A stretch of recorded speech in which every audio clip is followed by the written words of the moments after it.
ঘূর্ণিঝড়ের মতো যে জায়গার মধ্যে ফাঁকটা উঠে না এই জায়গা থেকে পরে পানি উপরে উঠতে থাকে ওই যে পানি এটা কিন্তু কাছে আয় বসি এনে আয় বসিন একবারে এটা মানে উত্তাচার বেশি অনেক বেশি উঠবো যত দূরা যাইবো এতই বেশি উঠবো হানে আর ওখানে বেশি উঠবো বেড়ার ধারও যাইছে কেন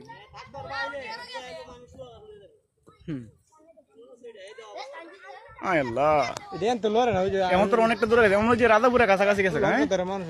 না না নামা হালকা তো গেছে হালকা তো গেছে এটা যদি কোনো বাড়ি ঘরের উপরে যদি উঠে তাহলে তোর দেখছো কি রহমত তারটা হারিয়ে বাদে যায় নামছে বুঝলাম ভাই কারেন্টের তারটা হারিয়ে এখন এখন কত দূরে গেছে এর পুরো সাইড দেখছিস অবস্থাটা কি বড় অবস্থা এখন যে উঠতেছে অনেকটা দূরে গেছে কিন্তু ওই হাই বড় অবস্থা এটা জলুস করে এটা আসলে পানি তুলে না কি তা এটা তো পানি থেকে তোর ফাঁকুড়ি ফাঁকুটিয়া ফাঁকুর তুলতে পরে তোর যে পানিটা যে জায়গা থাকে যদি কোনো বাড়ি ঘরের ফাঁকের মধ্যে ওটা বাড়ি ঘর উপরে উঠে এলবো আবার কি দেয়া জানা রেগ রেগ মতো এটা উপরে পানি উঠতেছে নিচ থেকে এটা উপরে পানিটা উঠাইতেছে ফাঁকটা ঘুরান দিয়ে ওই দেখে এখন কত বড় হয়েছে দেখ ওই দেখি কত হয়েছে কত মোটা হয়েছে দেখ যত দূরে যাইতেছে এত মোটা হয়েছে মানে হাওড়ে যত হয়েছে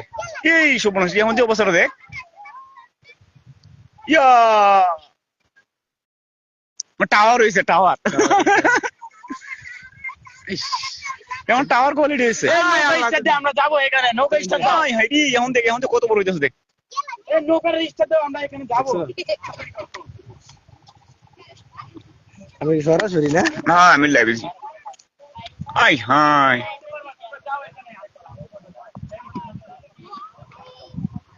আরে কত মানুষ না জুম করা না জুম করলে তো কাছে হয় না আই সর্বনাশ এখন যে অবস্থাটা দেখছো এখন মনে গেছে রাধাপুরের কাছাকাছি গেছে না রাধাপুরের কাছে এরপরে দেও দেখে কত কি একটা অবস্থা দেও অবস্থাটা দেও আই হাই আল্লাহর কি কুদরত দেখছো সব আল্লাহর ইচ্ছা আল্লাহ জানে যদি এটা শুধু কোনো বাড়ি ঘরে যদি উঠে তাহলে অবস্থা মনে করো বাড়ি ঘরে একবার ফাঁক দিয়া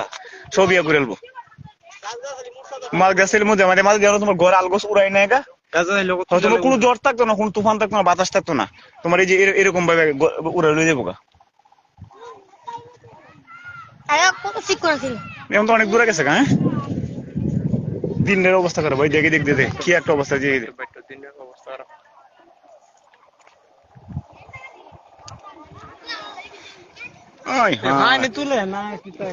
এটা পুরোটা